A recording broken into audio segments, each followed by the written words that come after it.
Yo guys, what is going on? It is Invin here, and today what I'm bringing to you all is a video here on the May PTR patch notes. And as you guys can see from the title of this post, which is on screen now, it is PTR PvP Arenas Update Release Notes. So this is scheduled to come into the PTR servers in just a few days time here, and then we should be getting a test period on this for about 2 to 2.5 weeks before it's deployed towards the end of May.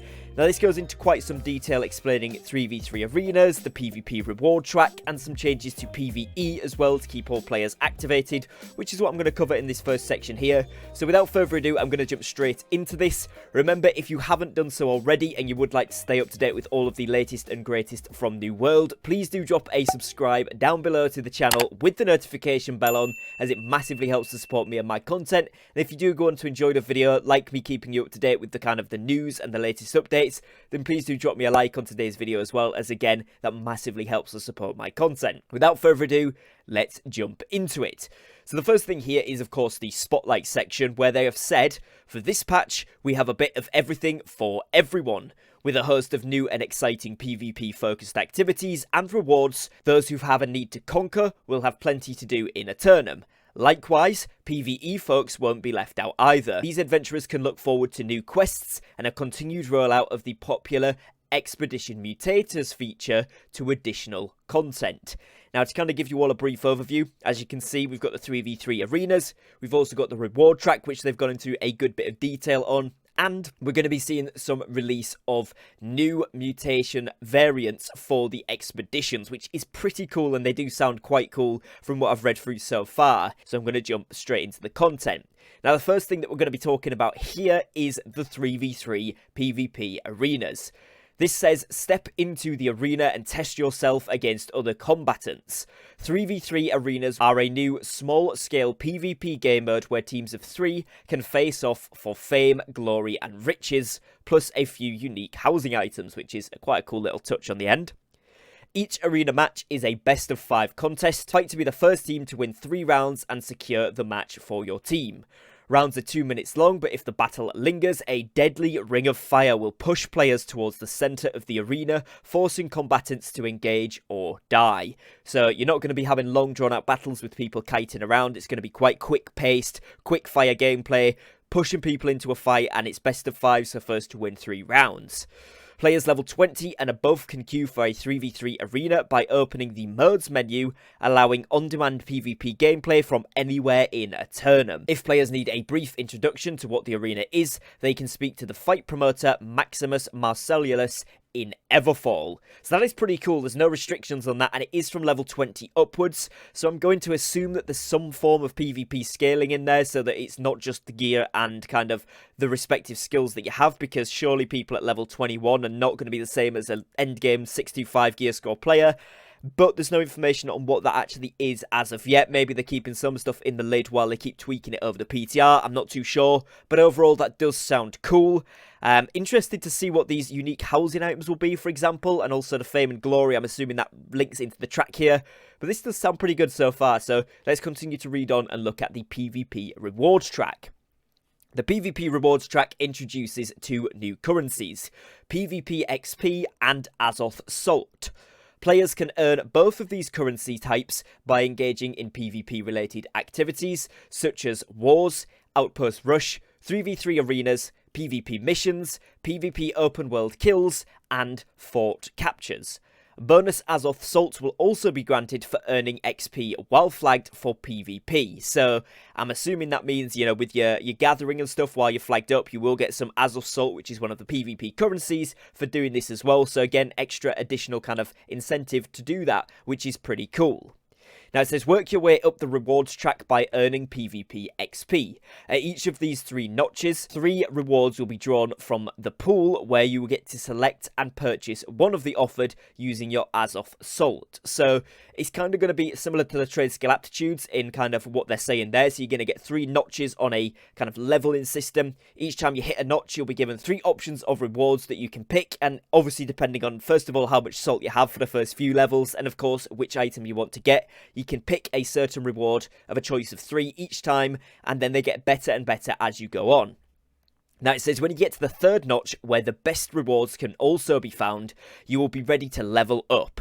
This will either happen automatically on purchase of your third reward, or a manually selected option. If choosing to purchase less than the maximum 3 rewards, you will be given some compensatory salt to add to your balance the next time around. So in other words, if you get some pretty trash rewards or something you've already got, you don't want to get it again, you can skip this and instead you'll be given the Azoth salt in place of that, which is again a really cool idea to make sure they're not forcing items on players that necessarily they don't want, or particularly when you level this up, I imagine, you know, past level 10, let's say, there might be some duplicates that start to crop up. So this is really, really cool. It also says with each track rotation, your PvP rank will increase by 1. Hitting rank milestones will see more exclusive reward content unlocked, as well as granting you achievements and titles. So, you better get PvPing. Now, this is really, really cool. So, let's break it down. Firstly, we've got the PvP ranks, which are going to be a new system in the game. This is going to go up by 1 each time. And when you hit a milestone, which is going to be things like either 5 or every 10 or something like that, you will get exclusive reward content unlocked, as well as granting you achievements and titles. So achievements and titles is amazing. That's something I said they should include a lot more of as well, because people like getting, you know, exclusive little, this person's really good, they've ranked up their PvP rank a lot, and that's why they've got this exclusive title. That's cool. It's something for endgame players to grind for, as well as, you know, any player in the game at all, which is a really, really cool feature, and it kind of links in with all of the other gameplay. But also, you will start to see more exclusive reward content unlocked, so I'm assuming that this is going to be when you hit the different notches of each of the levels. Once you get past level 10, you'll get some higher tier rewards, level 20, etc. So that's a really cool way of it, again, incentivizing more and more progression through this, whilst keeping it in a relatively similar system to things like the Trace Galaptitude there, where we're used to the 3-notch system. So I think that is going to be really, really interesting. Now, just underneath this, they have then moved into some stuff about combat tuning, and it says, in this PTR cycle, we'll be trying out a handful of combat changes in a few different areas. We're updating equip load bonuses to bring heavy armor healers in line with other builds, adding a small delay to the stamina regen after a dodge, and finally making some sweeping changes to bow movement and firing options with the aim of smoothing out the gameplay experience. Check out the full notes to see all the specifics of these changes and more. So what I'm probably going to do for you guys is just cover the new Expedition Mutators in this video, and I'm going to do a separate video covering the combat changes and that sort of thing, because there's a lot to digest and I want to make these kind of easy as possible to follow. So I'm just going to cover the mutations after this, but I will make another video on this. But briefly going over what they've said here, they're updating the equip load bonuses, so heavy armor healers will be in line with other builds, so I'm assuming they're getting rid of the reduction of healing for heavy armor, which is interesting. Also, a small delay to stamina regen after a dodge will make light builds kind of fall more in line with the heavy and medium, because although they can go further and do it more often, they're not going to be able to spam it as much. So this is going to be a really, really potentially game-changing update, if we're honest, because it's going to change the way that combat works a dramatic amount. And then finally making some sweeping changes to the bow movement and firing options. I think that's a really, really good thing, and from what I've briefly skimmed over those notes, they are making it much more in line with some of the other weapons. So actually bows and dex builds may be way more viable in the war situation, which personally I think is pretty cool. So what I want to look at here then, just to finish up today's video, is going to be the new Expedition Mutators. Here it says, return to the depths and face a brand new challenge for endgame rewards. The depths is now part of the weekly Expedition Mutator rotation, and in addition, 3 mutation types have been added to the pool for a total of 27 new combinations. So this is very exciting for both PvP and PvE players, but obviously those guys that really enjoy the PvE endgame. Firstly, the depths coming into that is a really, really cool addition. This, to be honest, I have always found to be one of the most difficult ones. I don't know if this is because at the time I was lower gear score or whatever, but Captain Thorpe used to absolutely kick backside. So he's probably going to be quite a challenge to fight with in this one, especially on higher up mutations. And with some of these new things that I'm going to get into in a moment, they look like they could be pretty difficult. But that is really cool. So that's going to mean that we've then got a total of 5 different maps or 5 different expeditions that can be mutated. And like I said here, we've got these 3 new types. So the first new one that we've seen here is Overgrown.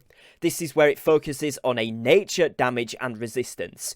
Overgrown adds effects like Toxic, a pool which tracks down players, and Compost, which turns trash into healing areas for their allies. So this is going to be quite a difficult one. Obviously, Nature's, it's going to reduce healing damage mostly, but it's also got some nature resistance, and it's going to do nature damage to players, so those gems are going to go up in value for these ones. Adding a toxic pool which tracks down players sounds like a nightmare, especially for the melee players out there. It's going to be very annoying. And then also this second part here, the compost, which turns trash into healing areas for their allies. This could be really, really difficult to actually, kill some of the bigger mobs if there's a lot of trash mobs with them, if they keep respawning them. So yeah, this could be a really interesting little kind of mutation thing that's going on there. The next one we've seen then is Barbaric. This one focuses on physical damage. It adds Berserk, which is an Enrage effect, and Shattering, which deals stamina damage. Now, again, I would imagine this is predominantly going to be pretty difficult for the tank and for melee DPSs. Berserk, I'm assuming it's going to increase the enemy's attack speed, attack damage, things like that. And also Shattering, dealing stamina damage. You're going to see your block broken a lot more easily as a tank. It could be difficult for those ranged players when they're dodging around, especially the healers. So that could be a really interesting one as well. And then finally here we've seen Fiendish added, which is where curses focus on the nocturnal. Fiendish adds Weary, which will weaken players with a rend that makes them vulnerable with a slow, which seems pretty overpowered for the enemies, and also Blood Offering, which stacks damage over time. So that's going to obviously be a dot. It's going to be something where the longer you're in that, or the longer that effect is getting you. I don't know whether you can cleanse it or stuff without trying it out, of course. But that seems like it's going to be a pretty powerful damage ability. And then making you rendered and vulnerable with a slow is going to be really, really tough. Again, melee DPS really getting hit, but that's probably because some of these are going to be really good, especially in the depths. Melee DPS was probably going to be a good one. So some of these combinations, it's going to be pretty difficult, and I'm kind of looking forward to it because I quite like the challenge of it. I quite like the idea that the depths is coming in, and also these new mutations will be on the previous iterations of both Dynasty Shipyard, Tempest Heart, and of course Garden of Genesis and Lazarus Instrumentality. So we're going to see a big number of options, especially with 2 mutations being active per week now. This could get pretty crazy pretty easily, and this is looking like a lot of fun.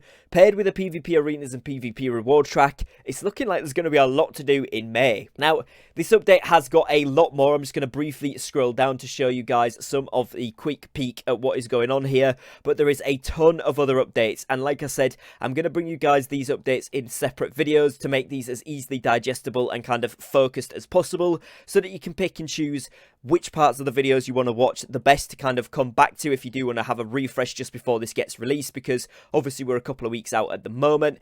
But mainly looking here for this video, at least, on the 3v3 arenas, the reward track, and the brand new mutations and the depths being added. Some very cool stuff, but do let me know your thoughts and feelings down below in the comments section as always. And other than that, guys, make sure you do subscribe and like down below if you have enjoyed today's video, as both of those things massively help to support me and my content here on the channel, so that would be much appreciated. And other than that, I will catch you again very shortly with a brand new upload. So thank you for your time, thank you for watching, take care, and peace.